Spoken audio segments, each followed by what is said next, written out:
Hello. അപ്പോൾ ഇന്നത്തെ video എന്ന് പറയുന്നത് ബിഗിനേഴ്സിനൊക്കെ ചെയ്യാൻ പറ്റിയ ഒരു സിമ്പിളായിട്ടുള്ള എന്നാൽ കുറച്ച് ഹെവി ആയിട്ട് തോന്നിക്കുന്ന ബ്ലൗസ് ഡിസൈനാണ്. അപ്പോൾ ഈ ഒരു വർക്ക് ചെയ്യാനായിട്ട് ഇത്രയും മെറ്റീരിയൽസാണ് വേണ്ടത്. ഫസ്റ്റ് നമുക്ക് ഈ ബ്ലൗസിൻ്റെ നെക്കിലും സ്ലീവിലുമായിട്ട് ഒരു ചെറിയൊരു ഔട്ട്ലൈൻ കൊടുക്കാം. അതിനായിട്ട് ഈ ഗോൾഡൻ ത്രെഡ് വെച്ചിട്ട് നമുക്ക് ചെയിൻ സ്റ്റിച്ചാണ് ചെയ്ത് കൊടുക്കുന്നത്. അപ്പോൾ ഇതിൽ കാണുന്ന പോലെ ബ്ലൗസിൻ്റെ ഉൾവശത്ത് നിന്നും ഈ നീഡിൽ പുറത്തോട്ടെടുത്തിട്ട് ആ റൗണ്ടായിട്ട് ചുറ്റിയെടുത്തിട്ട് ആ റൗണ്ടിൻ്റെ ഉള്ളിൽ കൂടെ തന്നെ ആ നീഡിൽ പുറത്തോട്ടെടുക്കണം. എന്നിട്ട് ഇതിൽ കാണുന്നത് പോലെ തന്നെ ആ സ്റ്റിച്ചിൻ്റെ ഉള്ളിൽ കൂടി തന്നെ അടുത്ത സ്റ്റിച്ചും ഇതുപോലെ തന്നെ ചെയ്ത് കൊടുക്കാം. ഇതങ്ങ് കണ്ടിന്യൂ ചെയ്ത് പോയാൽ മാത്രം മതി. വളരെ എളുപ്പത്തിൽ ചെയ്യാൻ പറ്റിയ ഒരു സ്റ്റിച്ചാണ്.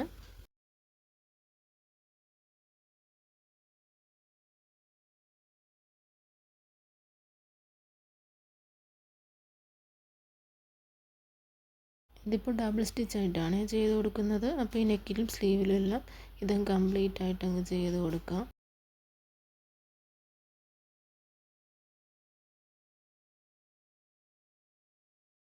അങ്ങനെ ഔട്ട്ലൈൻ കംപ്ലീറ്റ് ആയിട്ട് ചെയ്തിട്ടുണ്ട്.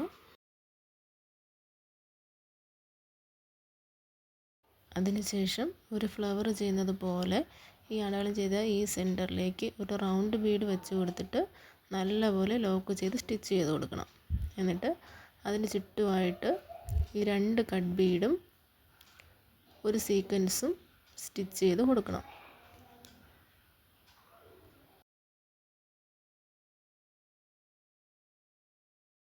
ഇപ്പോൾ ഞാൻ ഇവിടെ ബീഡ്സ് ചെയ്യാൻ വേണ്ടിയിട്ട് ഇവിടെ എടുത്തിരിക്കുന്ന നീഡിൽ എന്ന് പറയുന്നത് നീഡിൽ നമ്പർ 12 ആണ്. സാധാരണയായിട്ട് ഈ ബീഡ്സൊക്കെ ചെയ്യാൻ വേണ്ടിയിട്ട് നീഡിൽ നമ്പർ 12 വെച്ചിട്ടാണ് ഇതൊക്കെ ചെയ്യുന്നത്.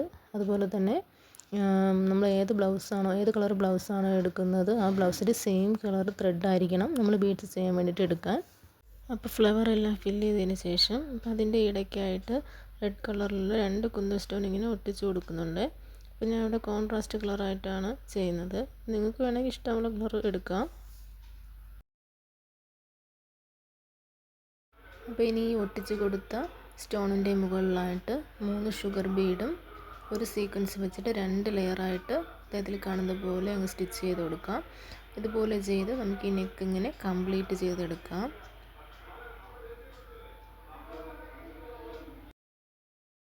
ഇനി അടുത്തതായിട്ട് സ്ലീവ് നമുക്ക് ചെയ്തെടുക്കാം. അപ്പോൾ സ്ലീവ് ചെയ്യുമ്പോൾ സ്ലീവിൻ്റെ താഴെ നിന്നും മുകളിലോട്ട് ഒരു 4 ഇഞ്ച് അടയാളപ്പെടുത്തി കൊടുക്കാം.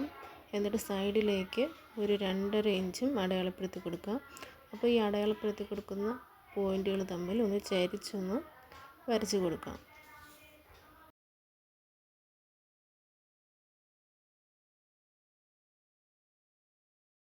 അപ്പോൾ ഇതുപോലെ അടയാളപ്പെടുത്തി കൊടുക്കണം. നമ്മൾ നേരത്തെ നെക്ക് ചെയ്ത അതേ സെയിം മെത്തേഡ് തന്നെയാണ് ഇവിടെ ചെയ്യുന്നത്. ഇതുപോലെ ഫ്ലവർ ചെയ്തെടുക്കുക. എന്നിട്ട് അതിൻ്റെ ഗ്യാപ്പിലേക്ക് സ്റ്റോൺ ഒട്ടിച്ച് കൊടുക്കണം. എന്നിട്ട് ആ സ്റ്റോണിൻ്റെ മുകളിൽ കൂടി നേരത്തെ ചെയ്തതുപോലെ 3 ഷുഗർ ബീഡും ഒരു സീക്വൻസുമായിട്ട് ചെയ്ത് കൊടുക്കാം. ഈ സ്ലീവിൻ്റെ താഴത്തെ പോർഷനിൽ നമ്മൾ ഈ ഫ്ലവർ ചെയ്യുന്നില്ല. അതിന് പകരം ഈ സ്റ്റോൺ വെച്ചിട്ട് മാത്രമാണ് ചെയ്യുന്നത്. സ്റ്റോൺ മാത്രം ഒട്ടിച്ച് കൊടുത്താൽ മാത്രം മതി. ഇനി അതിൻ്റെ ഇടയിലായിട്ട് നമ്മൾ വേറെ ചെയ്യുന്നുണ്ട്. അപ്പോൾ ഈ 2 സ്ലീവ് ഇങ്ങനെ കംപ്ലീറ്റ് ചെയ്തെടുത്തിട്ടുണ്ട്. ഇതുപോലെ ഇതിൽ കാണുന്ന പോലെ ഷുഗർ ബീഡ് ഇതുപോലെ സ്റ്റിച്ച് ചെയ്തെടുക്കണം. ഷുഗർ ബീഡ് സീക്വൻസ് വെച്ച് ഇതുപോലെ അങ്ങ് സ്റ്റിച്ച് ചെയ്ത് കൊടുക്കണം. അപ്പോൾ ഈ സ്ലീവിൻ്റെ താഴത്തെ പോർഷനിൽ ഈ 2 സ്റ്റോൺ ഒട്ടിച്ച് കൊടുത്തേക്കുന്നതിൻ്റെ ഇടയിലായിട്ട് ഒരു റൗണ്ട് ബീഡും ഒരു ഷുഗർ ബീഡും വെച്ചിട്ട് നന്നായിട്ട് സ്റ്റിച്ച് ചെയ്ത് കൊടുക്കാം. ഇനി മാർക്ക് ചെയ്തിരിക്കുന്ന ഈ ഭാഗത്തെല്ലാം ഈ റൗണ്ട് ബീഡും ഷുഗർ ബീഡും വെച്ചിട്ട് ഇത് ഫുള്ളും അങ്ങ് ചെയ്തെടുക്കാം.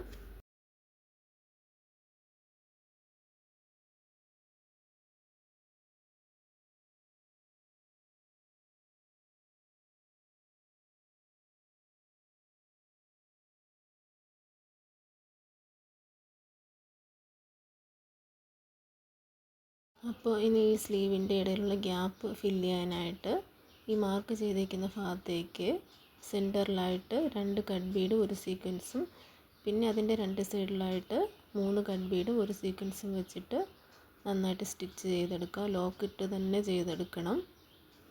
അപ്പോൾ ഈ മാർക്ക് ചെയ്തിരിക്കുന്ന ഭാഗത്തെല്ലാം ഇതുപോലെ തന്നെ ചെയ്തെടുക്കാം.